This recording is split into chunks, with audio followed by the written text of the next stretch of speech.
La difficulté, c'est qu'il ne suffit pas exactement de vivre selon la règle. En effet, vous parvenez, parfois de justesse, d'extrême justesse, mais dans l'ensemble vous y parvenez, à vivre selon la règle. Vos feuilles d'imposition sont à jour, vos factures payées à la bonne date. Vous ne vous déplacez jamais sans carte d'identité et la petite pochette spéciale pour la carte bleue.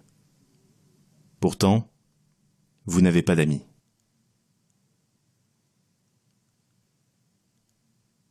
La règle est complexe, multiforme. En dehors des heures de travail, il y a les achats qu'il faut bien effectuer, les distributeurs automatiques où il faut bien retirer de l'argent et où, si souvent, vous devez attendre. Surtout, il y a les différents règlements que vous devez faire parvenir aux organismes qui gèrent les différents aspects de votre vie. Par-dessus le marché, vous pouvez tomber malade, ce qui entraîne des frais et de nouvelles formalités. Cependant, il reste du temps libre. Que faire ? Comment l'employer ? Se consacrer au service d'autrui ? Mais au fond, autrui ne vous intéresse guère. Écouter des disques ? C'était une solution. Mais au fil des ans, vous devez convenir que la musique vous émeut de moins en moins. Le bricolage, pris dans son sens le plus étendu, peut offrir une voie. Mais rien, en vérité, ne peut empêcher le retour de plus en plus fréquent de ces moments où votre absolue solitude, la sensation de l'universelle vacuité, le pressentiment que votre existence se rapproche d'un désastre douloureux et définitif se conjuguent pour vous plonger dans un état de réelle souffrance. Et cependant, vous n'avez toujours pas envie de mourir.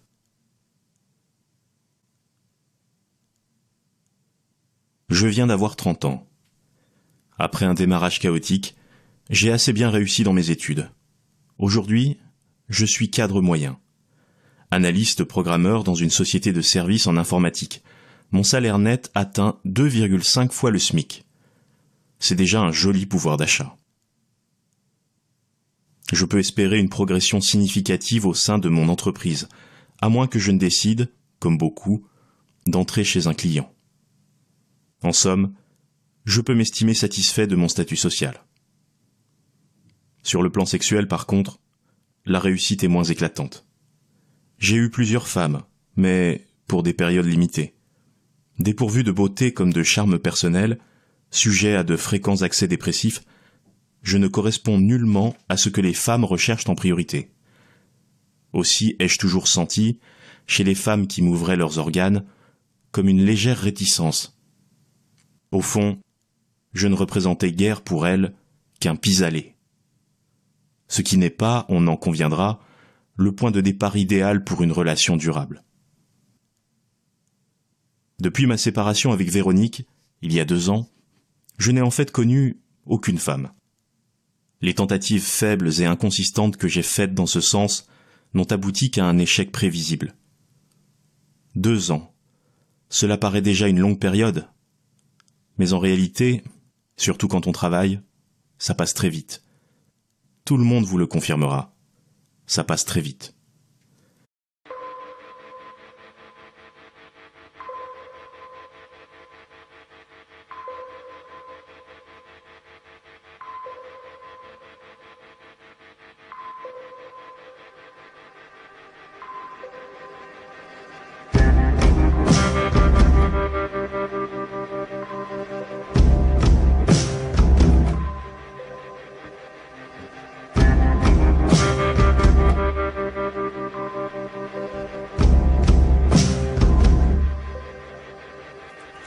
D'abord j'ai trébuché dans un congélateur. Je me suis mis à pleurer, j'avais un peu peur.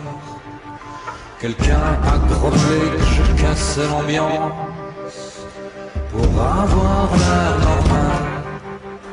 J'ai repris mon avance.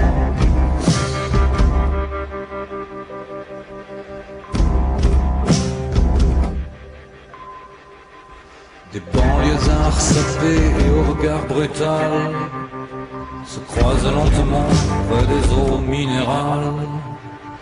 Une rumeur de cirque et de demi-débauche montait des rayonnages. Ma démarche était gauche.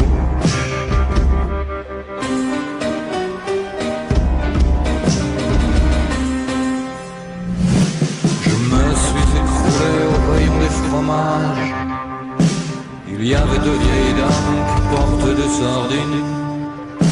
La première se retourne et dit à sa voisine: c'est bien triste quand même, un garçon de cet âge.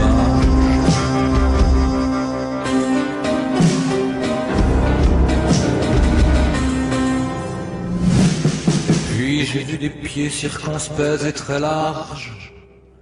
Il y avait un vendeur qui prenait des mesures.